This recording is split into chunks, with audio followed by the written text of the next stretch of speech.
Assalamualaikum warahmatullahi wabarakatuh. Halo pemirsa semuanya, bertemu lagi dengan saya Bidan Muda Aceh. Baik, pada pertemuan kita kali ini saya ingin membahas beberapa pertanyaan dari teman-teman yang langsung ngechat saya melalui via Instagram, yaitu DM, bisa juga melalui YouTube yang sudah berkomentar langsung. Terima kasih semuanya.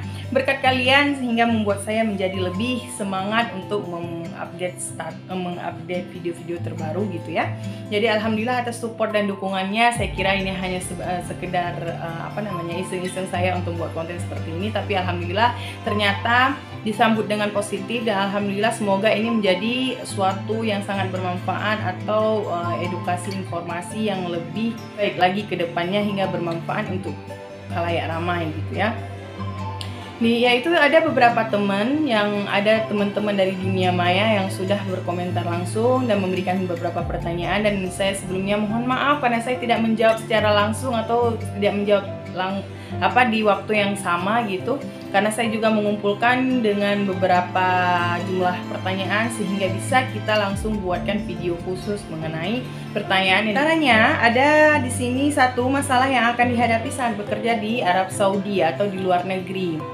Ada yang mau bekerja ke luar negeri, itu pastinya pada dasarnya kita harus persiapkan secara mental, baik itu secara jasmani, rohani. Karena apa? Mental secara psikis itu sangat dipengaruhi. Kalau memang kita tidak kuat mental, itu membuat kita agak sedikit goyang untuk bisa beradaptasi di luar negeri kan. Kalau misal kita masih di Indonesia, mungkin kita masih bisa sedikit banyaknya berkolaborasi atau bersosialisasi antar sesama, karena kita hanya dibedakan di antara suku-suku yang berbeda. Tetapi kalau kita sudah keluar negeri, otomatis kita itu udah mencakup dengan keseluruhan yang sangat luas, yang dimana di sana itu budaya yang berbeda, bangsa yang berbeda, otomatis karakter dan juga prinsip kemanusiaannya yang sangat berbeda.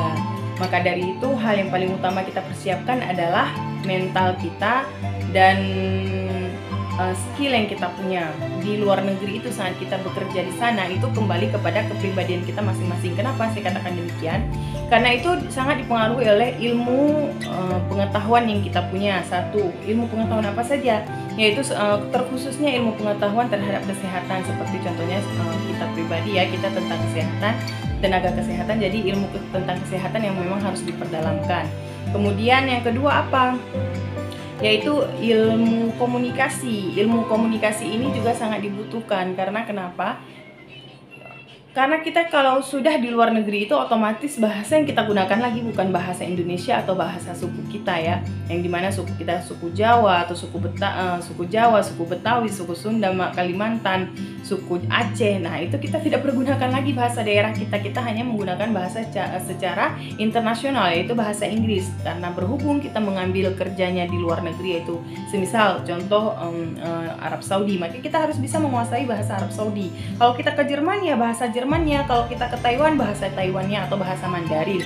Kalau kita mau kemana ke Hong Kong, bahasa Hong Kongnya, semua itu harus disesuaikan dengan negara yang kita tuju. Jadi kalaupun tidak kita mahir sekali tentang bahasa yang negara yang kita tuju, paling tidak kita harus bisa menguasai bahasa Inggrisnya kayak gitu. Karena itu yang akan menjadi masalah utama dalam kita bekerja di luar negeri ya. Kemudian masalah yang ketiga apa? Pengalaman itu dalam artian gini, karena kalau kita mau kerja ke luar negeri, sangat sedikit keterima penawaran kerja kita itu kalau kita tanpa pengalaman. Ingin bisa menyesuaikan dirinya atau bekerja di luar negeri, tapi dia sendiri di dalam negeri tidak pernah bekerja. Bagaimana dia bisa membawa dirinya untuk bisa bergabung atau bersosialisasi, berinteraksi dengan orang yang memang tempat, budaya, dan bangsa yang berbeda kayak gitu ya. Jadi semoga bisa ditangkap ya maksud dari yang sudah saya jelaskan ini. Pertanyaan kedua yaitu pengalaman apa saja yang didapat saat di luar negeri. Nah kalau untuk pengalamannya ini sangat banyak sekali, tidak bisa kita hitung satu persatu. Karena kenapa? Pengalaman ini banyak hal, artinya baik itu dalam pengalaman bekerja maupun itu dalam pengalaman jalan-jalan di luar negeri, baik itu pengalaman dalam berinteraksi atau bersosialisasi dengan setiap warga di sana gitu ya, dan pengalaman bagaimana kenyamanan kita untuk tinggal di luar negeri, bersosialisasi atau interaksi antar sesama itu sangat banyak, dan itu harus kita buat konten khusus ya untuk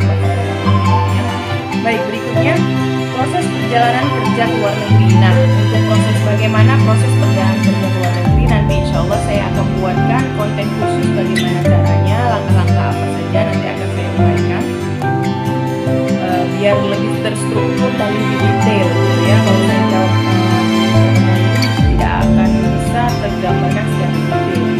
Kemudian pertanyaannya, kenapa kerja ke luar negeri? Nah, kenapa kerja ke luar negeri? Pada dasarnya memang ini merupakan suatu hal yang saya inginkan saat saya masih kuliah dulu gitu ya. Tapi bukan suatu yang saya kejar, bukan suatu memang tujuan saya kuliah atau tujuan hidup saya mau bekerja luar negeri, tidak. Tapi hanya terbesit saja dalam hati saya karena saat itu mungkin waktu saya masih sekolah, ada kakak dari teman saya itu bekerja di Jepang waktu itu. Nah, disitulah mungkin saya tersirat gitu ya, karena saya kagum dan senang melihat teman saya ini yang kakaknya bekerja di Jepang, sehingga saya berpikir dalam hati saya, wah enak kali ya, hebat ya kok bisa bekerja di luar negeri, pengen juga lah rasanya bisa kerja ke luar negeri. Tapi saat itu saya berpikir bahasa yang kita punya itu memang luar biasa gitu ya, apalagi udah bisa kerja luar negeri itu hal yang sangat luar biasa. Makanya saya tidak pernah termimpikan hingga bisa terwujud gitu. Tanpa saya sadari, saat saya tamat kuliah di USU tahun 2015, kemudian saya bekerja di Jakarta Tangerang, itu di suatu perusahaan, yaitu perusahaan. Kemudian setelah saya bekerja di perusahaan dan kemudian alhamdulillah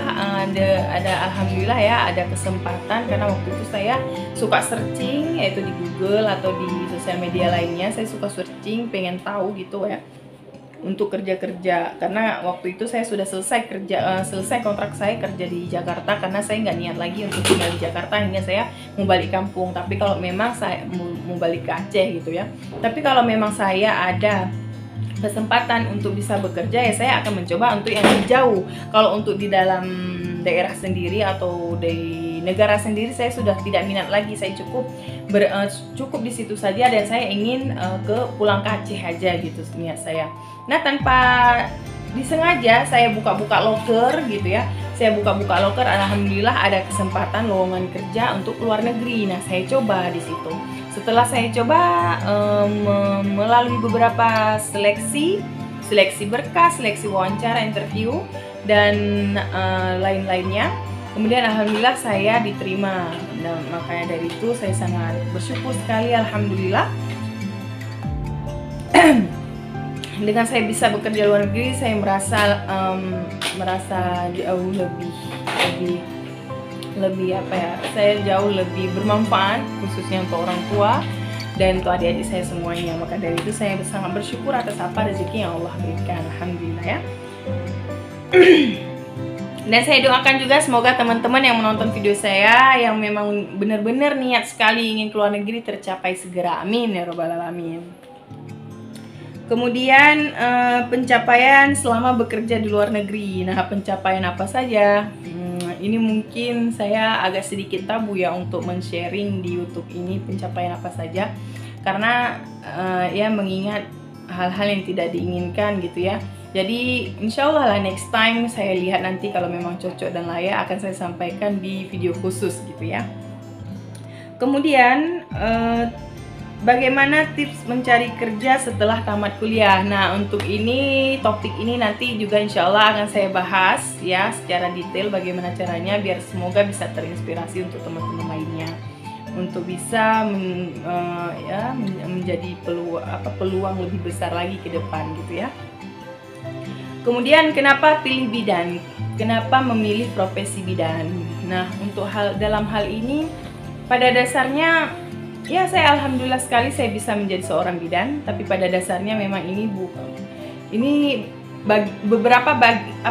ini merupakan cita-cita dari beberapa cita-cita yang saya cita-citakan kayak gitu. Dan mengingat kalau untuk saya uraikan satu persatu mungkin tidak di sini, lain waktu saja.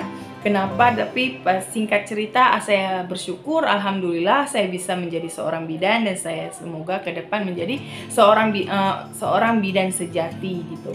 Karena ini juga merupakan profesi pilihan orang tua, maka dari itu sebagai bukti bakti saya kepada orang tua, maka saya ingin menjadi yang terbaik di antara yang paling baik dalam profesi bidan. Maka dari itu saya juga selalu berusaha untuk menjadi lebih tampil, lebih baik, menjadi seorang bidan sejati. Maka dari itu saya juga sangat berminat untuk memperjuangkan profesi kita dan kita menjadi saling agar ke depan organisasi bidan ini atau para bidan mendapat tempat dan diperhatikan yang lebih diperhatikan lagi ke depannya gitu ya.